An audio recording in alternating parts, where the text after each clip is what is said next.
Commander Zefkri stood at the observation deck of the Galactic Council station, his reptilian features twisted in what his species considered deep contemplation. As the apex representative of the Vorthic Empire, he had conquered 17 star systems and consumed the flesh of enemies from a dozen different worlds. His razor-sharp teeth had torn through the toughest hides, and his digestive system could process toxins that would kill most sentient beings instantly.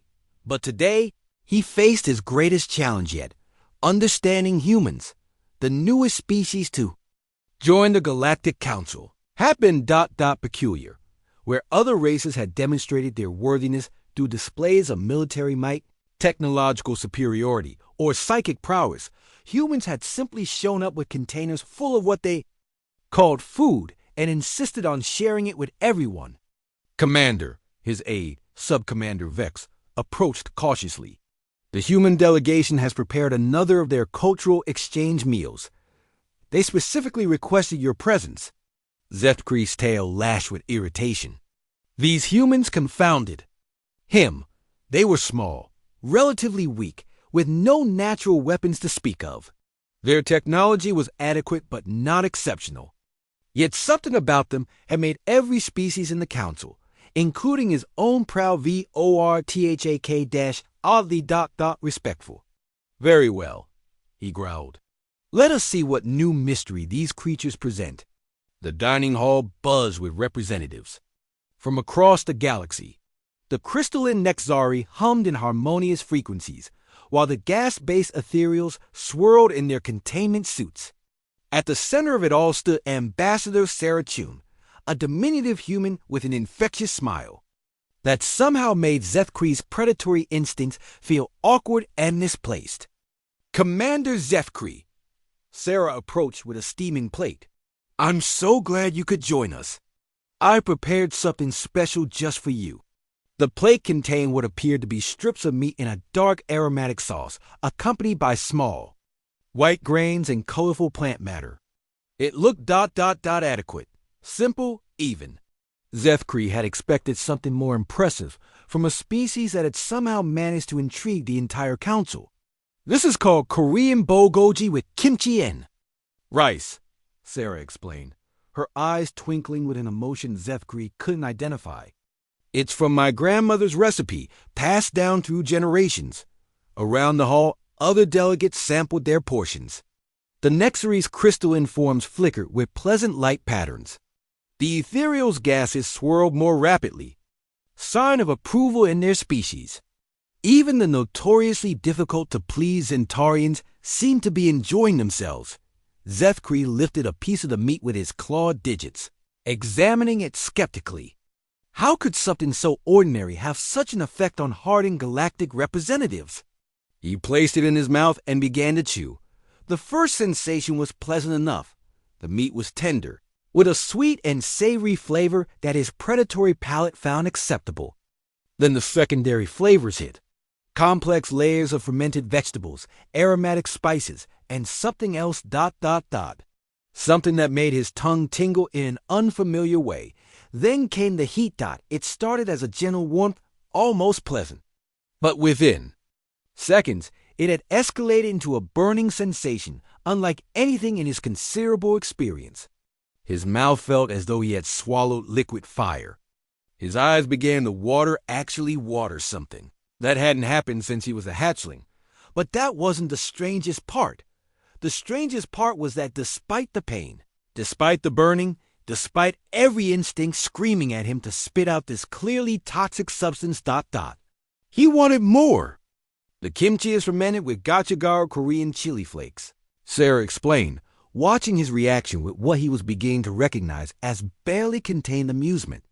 And I may have added a bit extra, knowing your species' robust constitution. Zefkri tried to speak, but only managed a strangled growl. Actual tears streamed down his scaled cheeks. Around the hall, he could see other delegates in similar states of distress, and Joy, the massive Gorlock ambassador, was actually laughing between gasps for air. Water, Sarah offered helpfully, though her grin suggested she knew it wouldn't help much. Zefkri grabbed the glass and drained it, but the burning only intensified. Through his watery vision, he saw something that stopped him cold. Every other delegate in the room was looking at him, not with mockery, but with a kind of fond recognition. They had all been through this same experience. "The first time is always the worst," rumbled the Gorluk ambassador, wiping similar tears from his rocky face. "But you'll find yourself craving it soon enough." "Humans," wheezed the normally dignified Zentarian representative, "are the only species we've encountered who weaponize their food and then convince everyone else to eat it willingly." Sarah laughed a sound that somehow made the burning in Zethkri's mouth feel less like torture and more like initiation. "We call it building tolerance. On Earth, we have a saying, 'The family that sweats together stays together.'" As the burning slowly subsided, Zethkri found himself examining the small human with new eyes. This wasn't just food. It was a test, a bonding ritual, a demonstration of something far more complex than military might. These humans had taken one of the most basic necessities of life and transformed it into an art form, a weapon, a bridge. "Between species, how?" He croaked, his voice still rough from the spice. "How did your species survive eating such aggressive food?" Sarah's expression grew more serious, though the warmth never left her eyes. "We didn't just survive it, Commander. We thrived on it. You see, humans have always been adaptable. When our ancestors found bitter plants, we didn't avoid them. We found ways to make them delicious. When we discovered spices that burned, we didn't retreat, we made them the foundation of our cuisine." She gestured around the room, where delegates from across the galaxy were sharing their own stories of spicy food encounters, laughing and bonding over their shared suffering. "We learned that the things that challenge us, that push us to our limits, often become the things we treasure most. Pain and pleasure aren't opposites for humans, they're dance partners." Zethkri looked at his empty plate, then at the human, who had just reduced him to tears with vegetables and seasonings. For the first time in his long career as a predator and conqueror, he felt he was beginning to understand what made a species truly formidable. It wasn't the size of their claws or the power of their weapons. It wasn't even their technology or their numbers. It was their ability to take something that should have been unbearable and somehow transform it into something beautiful, something shared, something that brought beings together across the vast emptiness of space.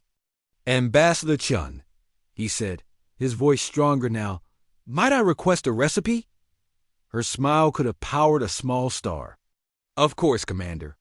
But I should warn you, my grandmother's ghost pepper version is considered a war crime in 3 systems." For the first time in decades, Commander Zethkri found himself genuinely laughing. Perhaps these humans weren't so mysterious after all. Perhaps they were simply the universe's way of proving that sometimes the smallest packages contained the most explosive surprises. He reached for another bite of kimchi, and this time he was ready for the burn.